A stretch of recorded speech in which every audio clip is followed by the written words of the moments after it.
¿Qué tal? ¿Cómo están? Bienvenidos. Comienza Agenda Económica, edición PM para este día jueves 27 de noviembre. Muchas gracias por estar con nosotros a esta hora revisando los temas más importantes del día. Y vamos a partir revisando lo que ocurrió con la discusión presupuestaria. Ayer miércoles por la tarde finalmente se despachó este proyecto. Está listo ya para promulgarse esta ley que sitúa el marco de gasto de referencia para el año 2026 y para un nuevo gobierno. Esa fue la principal característica de la discusión que se dio en el Congreso, muy intensa. Recordemos que en la Cámara de Diputados en un primer trámite hubo un rechazo masivo a cerca del 90% de las partidas del presupuesto. Se corrigió aquello en el Senado y luego en la Comisión Mixta se resolvieron los últimos 14 ítems que estaban pendientes y ayer miércoles entonces se zanjó ya la discusión. No hay grandes cambios en lo grueso. La propuesta establecía un aumento de gasto de 1,7% y eso así quedó establecido. No se acogió la moción que estaba empujando la oposición respecto a disminuir el gasto en cerca de 1.500 millones de dólares.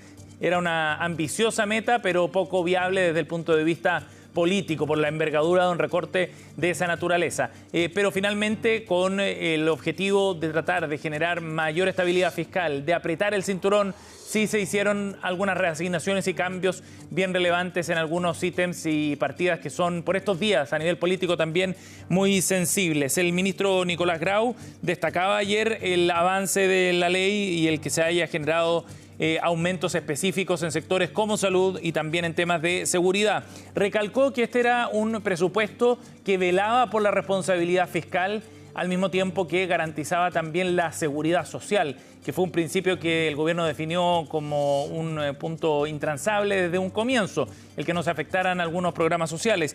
Y anticipa, escuchen con atención lo que dice el ministro Grau, que este gobierno, el del presidente Gabriel Boric, será finalmente uno que habrá logrado contener la velocidad a la que iba aumentando la deuda pública en los últimos años en nuestro país. Escuchemos el análisis del ministro Grau tras la sesión de ayer. La seguridad social se expresa en el importante aumento que ha tenido el Ministerio de Salud, más de 900 millones de dólares, el importante aumento que ha tenido el Ministerio de Vivienda. Hoy día en la mixta el refuerzo que hicimos fue en seguridad, aumentando el presupuesto tanto de la Policía de Investigaciones como también de Carabineros de Chile. Durante este presupuesto hemos defendido y mantenido la responsabilidad fiscal.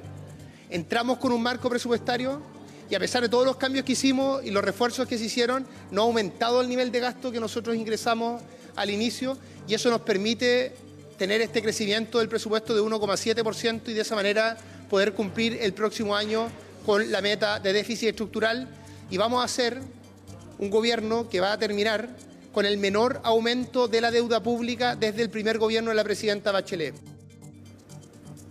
Eso es lo que plantea el ministro de Hacienda, Nicolás Grau. Claro, los niveles de deuda se están acercando en este gobierno al 45% del PIB, que se ha definido como un nivel prudente, así lo ha calificado el Consejo Fiscal Autónomo. Y si bien este gobierno deja esas cifras cerca del límite, efectivamente la velocidad a la que venía aumentando la deuda pública también en este gobierno es menor a la velocidad que se hizo en el gobierno del presidente Piñera y también en el segundo gobierno de la presidenta Bachelet, y en eso hay sí efectivamente una precisión. Ahora, lo que queda por ver es si efectivamente los déficits proyectados para este año y el próximo se van a cumplir o no, y es en ese punto donde ha habido mayor reproche a este gobierno. Recordemos que en los últimos 2 años se han generado desfases en la proyección de los ingresos que tendría el fisco, que han generado déficits mayores a los estimados inicialmente, y ha sido el talón de Aquiles. De hecho, fue uno de los temas centrales en la discusión presupuestaria de este año en el Congreso. Vamos a ir a revisar otras reacciones de nivel político de la oposición y del oficialismo, en particular con lo que tiene que ver con algunos temas que estaban pendientes de resolver y que se zanjaron este miércoles, lo que tenía que ver con la agenda cultural, también con sitios de memoria, entre otras cosas. Escuchamos al diputado Andrés Longton y luego al diputado Luis Cuello. Lo de la Fundación Salvador Allende es una buena noticia porque a propósito de la comisión investigadora de la fallida compra de la casa del expresidente Allende, se revelaron que casi el 90% de esas platas se ocupaban en sueldos. Y por lo tanto pareciera ser que la finalidad de muchas de ellas es mantener activa cierta militancia política a costa del bolsillo de todos los chilenos. Yo por lo menos creo que esos recursos para distintas organizaciones deben licitarse. Y por otro lado, me parece importante la subida de presupuesto de la Contraloría General de la República, porque le permite fortalecer sus funciones fiscalizadoras, sobre todo teniendo en consideración lo activa que ha sido la Contralora. Está bien que se aumenten los recursos para las policías, y algo que nosotros hemos aprobado en todo este periodo. No obstante ello, el escenario acá fue el siguiente: estuvimos sujetos permanentemente, desde la Comisión Mixta de Presupuesto en adelante, a un chantaje por parte de la oposición, que siguió, digamos, como vagón de cola al Partido Republicano, amenazando con rechazar todo, cosa que hicieron, porque recordemos que la Mixta fue todo rechazado, todas las partidas, y en consecuencia, claro, hubo un punto en que hubo que ceder por parte del gobierno, y eso tiene que ver con que finalmente estamos en la última etapa de la ley de presupuesto y había que aprobarlo. El proyecto queda entonces listo, se cumple además con el plazo legal. Recordemos que antes de este sábado 29 debía estar listo el presupuesto 2026 y con eso se cumplió el trámite. De todas maneras, la discusión presupuestaria se va a prolongar por varios meses más. ¿Por qué?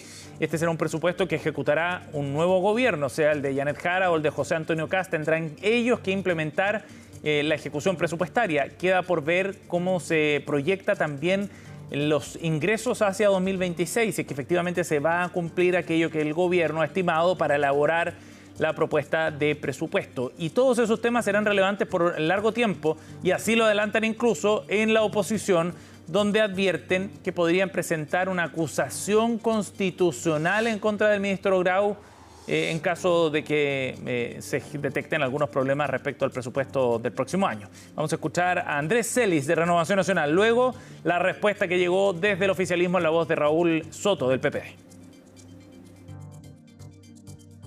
Si me hubiese tocado votar, habría votado en contra del presupuesto para el año 2026 por una razón muy simple. El Consejo Fiscal Autónomo señaló que no hay un equilibrio entre los ingresos y los gastos. No descarto que se pueda presentar una acusación constitucional una vez que asuma el nuevo Parlamento en contra del ministro de Hacienda, Nicolás Grau. Eso es una irresponsabilidad que no resiste análisis, ya que puso a este Congreso ante una disyuntiva que no tiene precedente desde la entrada a la democracia. Cuando Republicanos anuncia y lo concreta, votar en contra y echar abajo el presupuesto de la Nación, no solamente es un acto de irresponsabilidad, da cuenta, y creo que subyace en ello, que existe una maquinación de carácter doloso que lo que busca es crear un escenario futuro para una eventual acusación constitucional respecto de un presidente y de un gobierno que todavía no termina. Y ellos, por lo tanto, ya se dan por seguro que van a gobernar y están tratando de anticipar escenarios que les puedan servir a futuro para llevar adelante esa acusación. Vamos a cambiar de tema ahora para hablar de los escenarios para 2026 a nivel económico y qué es lo que va a ocurrir con los distintos sectores, porque los gremios del sector agrícola, del sector de la construcción, entre otros, han hecho sus proyecciones de actividad para el próximo año y se ve un escenario quizás un poco más estable con repuntes específicos que se ven en algunos sectores que son bien relevantes, sobre todo desde el punto de vista de cómo se retoma la inversión. Un escenario que ya había adelantado en parte el Banco Central. Benjamín Chávez nos cuenta la siguiente nota. A pocas semanas del fin del año 2025, los gremios del país comienzan a hacer sus balances. Y lo hacen en un evento que ya es tradición. En la Cámara de Comercio de Santiago, los representantes de los sectores entregaron sus proyecciones de cara a 2026. En su mayoría, las estimaciones de cierre de este año son positivas. Sin embargo, el pronóstico para el que viene es más moderado. La industria manufacturera finaliza con un desempeño superior al anterior, impulsado por un repunte en sectores clave. Para 2026 se espera mantener esta tasa de expansión que estará por encima del crecimiento esperado para el PIB agregado. Nosotros esperamos que este año la industria manufacturera termine con un crecimiento en torno al 3%. Esto es algo mejor a los años anteriores. Y eso se explica porque han habido algunos sectores que estaban rezagados, que de alguna forma han ido recuperando terreno. Y esperamos que para el próximo año, el año 2026, mantengamos una tasa de crecimiento en torno al 3%. Ya, esto es un poco por sobre el crecimiento que uno espera para el PIB agregado en su conjunto. Para el comercio, 2025 ha sido un año bastante positivo gracias al repunte en bienes durables y un mayor acceso al crédito. Todo eso motivado de alguna forma por las reducciones que han ido teniendo las tasas de interés, que han ido permitiendo que mejore el acceso al crédito. Por lo tanto, prevemos que vamos a cerrar con un crecimiento entre el 4,5 y el 5% este año. Y para el próximo año las perspectivas no son tan favorables como las que vimos este año, pero sí seguimos esperando niveles de crecimiento. Probablemente el sector va a crecer en torno al 3%.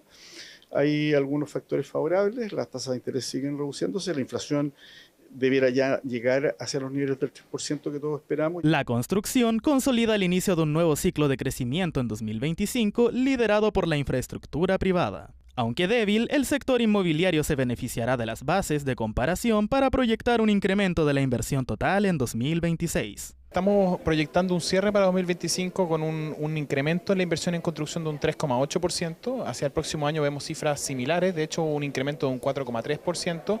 Eso sobre todo empujado por una serie de proyectos también asociados a minería, energía, que están tirando el carro de la construcción y por bases de comparación bien débiles, por ejemplo en el sector más bien inmobiliario, que viene de años bastante complejos. Y pese a tener un año complejo en rubros como el vino y cultivos, la actividad agrícola concluye 2025 de manera positiva gracias a la disponibilidad hídrica.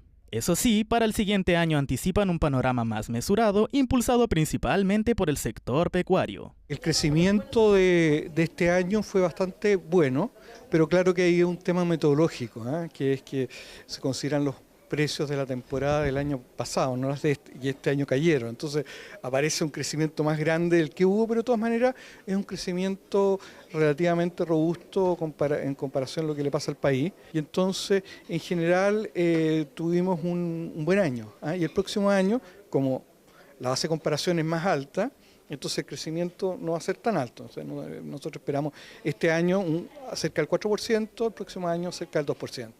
El turismo experimentó un panorama moderado en 2025 y una menor llegada de visitantes argentinos hacia el segundo semestre. Pese a esto, proyectan un año entrante con aportes al PIB que superarán el promedio nacional. Tenemos tasas de comparación muy altas, entonces era difícil alcanzar las tasas de crecimiento en alojamiento, en consumo, en gastronomía, etcétera, del año 23, donde se marcaron unos PIC, y después el 2024 con el ingreso de más de 2,5 millones de argentinos. Para el año que viene, en un aporte al PIB como industria del turismo, nosotros estamos calculando un punto más aproximadamente de lo que se está proyectando en el crecimiento de la economía, que tiene que ver, pensamos, entre un 3,5, 4,5. Tras un 2025 de crecimiento sectorial superando las expectativas, los gremios anticipan bajo dinamismo para el próximo año. El desafío clave será la modernización institucional y agilización de permisos para liberar la inversión y recuperar el potencial económico. Bien, con estas informaciones nos vamos a ir a una pausa. Volvemos de inmediato con la segunda parte de Agenda Económica PM.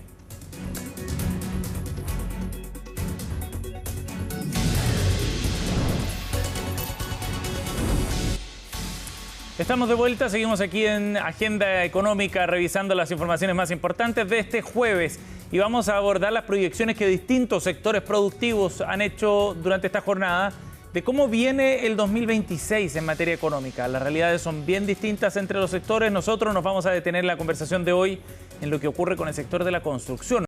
Uno que ha atravesado por momentos bien complejos en los últimos años, desde la pandemia en adelante. Vamos a abordar las proyecciones del sector de la construcción junto a Nicolás León, el gerente de estudios de la Cámara Chilena de la Construcción. ¿Cómo está, Nicolás? Bienvenido. Muchas gracias, Sebastián. Muy bien, aquí estamos. Gracias por la conversación esta mañana. Bueno, ustedes están proyectando un crecimiento total que es mayor al del año 2025, por cierto, mayor al de 2024 también, Nicolás. Profundicemos en ese titular primero. ¿Qué es lo que están viendo en términos generales para la construcción durante el próximo año? Efectivamente, viniendo de años donde la inversión en construcción ha venido bajando, 22, 23, 24, con cifras negativas, el año 25 nosotros estamos proyectando que tenga un cierre del orden del 3,8%. Eso todavía, probablemente el cierre lo vamos a tener más claro en la próxima publicación que vamos a hacer probablemente en enero. Y hacia 2026 nuestra proyección es que ese número llegue a un 4,3% de crecimiento en inversión en construcción. Ajá. Con un techo en el rango que veían, con un techo hasta de un 5% en un escenario que es bastante más favorable de lo que habíamos visto en años anteriores. ¿A qué se debe fundamentalmente este mejor escenario, Nicolás? Bueno, efectivamente hemos tenido un mayor dinamismo por el sector de infraestructura, pero específicamente la infraestructura productiva, es decir, una serie de proyectos mineros y de energía que han estado ejecutando construcción durante el año 2025 y esperamos que hacia 2026, 2027 incluso, tengan mayor dinamismo. Eso se debe a una serie de proyectos nuevos de inversión, bueno, no necesariamente nuevos, sino que continuidad de ampliaciones de faenas mineras, por ejemplo, que luego de la postergación, del royalty, también de los dos procesos constituyentes, decidieron iniciar inversión y esa inversión hoy día está generando mayor gasto en construcción.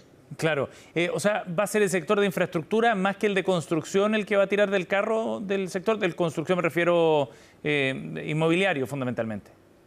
Sí, de hecho, nosotros descomponemos la inversión en construcción básicamente en dos subsectores, ¿no? Sí. Infraestructura y vivienda, ¿no? Y cada uno de estos uno puede tener una mirada entre lo que pasa en vivienda privada, vivienda pública y infraestructura privada. Yo digo que el subsegmento de infraestructura privada de alguna manera es el que va a estar empujando el carro, porque de hecho si uno mira las cifras más bien de la infraestructura pública, la verdad es que los números son muy negativos. Estamos ahora a puertas de la aprobación del presupuesto de la Nación hacia el próximo año y eso viene con una caída de un 12,5% en términos reales, es decir, incluyendo la inflación, digamos, o sea, es una caída aún mayor si uno no incluyera si fuera en términos nominales.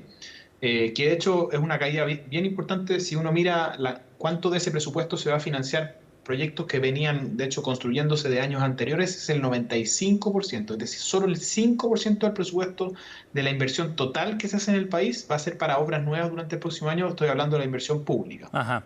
Nicolás, en la mirada general, con este crecimiento proyectado por sobre el 4%, ¿eso lo situaría también por sobre el crecimiento proyectado de toda la actividad económica para el próximo año, que va a estar en torno al 2,5, 3%? ¿Qué explica en particular que haya un mayor repunte todavía en este sector en comparación al general de la economía? Bueno, es sobre todo bases de comparación poco exigentes. Venimos de años donde ha sido negativo. De hecho, el balance del 2024 fue una caída de un 0,3, digamos, y venimos de 2 años, incluso 3 años negativos. Entonces, esa base de comparación, cuando el país en algunos casos estuvo creciendo al 2%, hace que la inversión esté muy alicaída y como uno hace una base de comparación menos exigente, bueno, por supuesto que las cifras de recuperación son mejores. De acuerdo. Volviendo al tema de infraestructura, ya vamos a hablar de vivienda, pero en infraestructura privada, ¿ustedes ven que viene un ciclo importante de la mano de estos sectores, minería y energía, algo que perdure más allá del 2026? Efectivamente, si uno ve de hecho los cronogramas de los proyectos de inversión que se están iniciando, sobre todo, como ya les decía, en estos dos subsectores, energía y minería, vemos que hay cronogramas de inversión importantes para los próximos 5 años al menos, digamos, ¿no? Estos no son necesariamente proyectos nuevos, como les decía, sino que son sobre todo ampliaciones de faena. Sabemos que la minería hoy día, por ejemplo, requiere de desalación, de proyectos de transmisión, en fin, incluso carreteras que pueden llegar, túneles de minería, en fin, que están generando mayor dinamismo, ¿no? Nicolás, ¿y qué riesgos ven en el horizonte para ese sector en particular, para el de infraestructura privada? Bueno, ahí es sobre todo lo que pueda pasar con los temas de permisología. El gran culpable, de hecho, de que muchos de estos proyectos tengan retraso en sus cronogramas es sin duda las dificultades que han habido para poder ver los permisos. De hecho, hoy día si uno mira los datos del Servicio de Evaluación de Impacto Ambiental, hay una enorme cantidad de proyectos que hoy día están ahí, digamos, esperando recibir su resolución de calificación ambiental, digamos, y como eso también en otros servicios, digamos, ¿no? Sabemos que una parte es la evaluación medioambiental, otra parte es la evaluación sectorial. Hay más de 50 permisos para un proyecto minero, pueden significar décadas, de hecho, de espera. Sí, y ese es un riesgo general para toda la economía, digamos, para todo el sector productivo y para toda la inversión, no solo para construcción. Pero ¿ustedes lo ven como algo más sensible para ustedes? Efectivamente, lo que pasa es que la construcción uno piensa solo, al tiro, tiene en la cabeza lo que está pasando en el sector de vivienda, pero la construcción es un habilitador del desarrollo para todas las industrias, digamos, ¿no? Está en la minería, cuando una empresa forestal quiere desarrollar una faena, bueno, por supuesto que la construye. Entonces, por eso que nosotros medimos de alguna manera la inversión en construcción mirando distintos factores. Claro, claro que sí. Hablemos ahora del sector inmobiliario, Nicolás, porque, bueno, hemos visto un estancamiento en los últimos años bien relevante. Recién ahora este 2025 se ve un repunte para el sector de vivienda después de una caída de 2,5% del 24. Este año ustedes están estimando una variación anual de 2% en la inversión en vivienda. ¿Qué proyectan para el 2026 para este sector y qué factores son los que van a mover la aguja en torno a la vivienda? Sí, de hecho ese 2,5 que tú citas, Sebastián, correctamente, está explicado por un comportamiento bien dispar entre lo que es vivienda pública y vivienda privada. De hecho, vivienda privada caía un 7,5, un 7,6% ese mismo año, el 2024, y la vivienda pública, sabemos los esfuerzos que ha estado haciendo el Estado por empujar este plan de emergencia habitacional, crecía un 12, digamos, ¿no? Y sabemos que esos presupuestos es difícil que se mantengan creciendo permanentemente en el tiempo porque esos presupuestos públicos compiten contra muchas necesidades sociales, digamos, ¿no? Luego, si es que la vivienda privada no logra repuntar, digamos, vamos a ver, por supuesto, que un sector más alicaído. Lo que estamos viendo, de hecho, en vivienda privada todavía es un sector que no ejecuta mayormente inversión en construcción. Está, de hecho, relativamente plano, viniendo de años muy negativos, digamos, o sea, con bases de comparación muy poco exigentes, un crecimiento de un 0,4% para el 2025 y un crecimiento de un 0,5% para el 2026, digamos, ¿no? Pero ustedes se preguntarán, bueno, pero hemos escuchado que hay mucho dinamismo por el subsidio de la tasa, digamos. Bueno, pero lo que pasa es que hoy día existe un stock muy importante de vivienda, ¿no? Hasta que ese stock, de alguna manera, no se agote, el incentivo para un desarrollador inmobiliario de partir un proyecto nuevo es muy bajo, digamos, y por lo tanto lo que estamos viendo es que recién hacia finales del próximo año vamos a ver un poquito mayor de dinamismo en ese segmento, digamos, que es especialmente relevante para el empleo. Claro que sí. Y sobre eso te iba a preguntar, porque nos quedan algunos minutos, ¿cómo se proyecta la situación laboral dentro de la construcción, que es un sector súper importante en el mercado del trabajo en Chile, por lo intensivo que es en mano de obra? Efectivamente, el sector de la construcción llegó a emplear previo a la pandemia y al estallido social un poco más de 800.000 trabajadores, de hecho 804.000 para ser exacto, digamos. Hoy día estamos 179.000 empleos menos que el potencial que el sector podría estar empleando, digamos, ¿no? Estamos en 723.000. La verdad es que la brecha es enorme y eso solo da cuenta, digamos, de las dificultades que estamos viendo específicamente el sector de vivienda, que es el más intensivo en mano de obra, como tú bien señalabas, digamos, ¿no? Si es que vemos esa recuperación que estamos proyectando hacia finales del próximo año, probablemente se empiecen a revertir en parte estas malas cifras, que es justamente lo que nosotros esperamos y hemos estado insistiendo con medidas, por ejemplo, como el subsidio de la tasa, que nos han permitido dinamizar mayormente ese sector. Claro, y en ese sentido ustedes ven con buenos ojos, me imagino, que esa política se pueda extender por más tiempo o que se amplíe el rango de viviendas que cubre el subsidio. Efectivamente es algo que se está conversando, que ha salido de las conversaciones, pero no solamente una medida que pueda impulsar la demanda, digamos, ¿no? Sino que también medidas que permitan que la oferta de vivienda no se siga encareciendo, ¿no? Hay una serie de normativas, digamos, no sé, pienso en la ley de ducto, pues, pienso en el IVA, la ley de aporte a espacio público, en fin, muchas, digamos, que se han aprobado, más de 190, de hecho, en los últimos 15 años, que han ido encareciendo constantemente la vivienda, y eso hace que cada vez menos personas puedan acceder a ella y, por lo tanto, que de alguna manera el mercado se achique como un todo y, por lo tanto, que no lleguemos al potencial que podríamos tener de construcción, digamos, sabiendo incluso que tenemos un déficit habitacional muy relevante, digamos, ¿no? Entonces, es muy importante que la vivienda que se produce en Chile se produzca, ojalá lo más económica posible para que esas personas puedan acceder, sobre todo el segmento de la clase media, que es el que se ha visto más perjudicado con ese encarecimiento. Claro que sí. Nicolás, gracias por conversar con nosotros aquí en Agenda Económica PM, muy amable. Gracias por tu tiempo. Gracias a usted, encantado de acompañarlo. Con esta entrevista estamos cerrando Agenda Económica. Muchas gracias por acompañarnos. Quédense en la sintonía de CNN Chile porque comienza CNN Prime. Nos vemos mañana.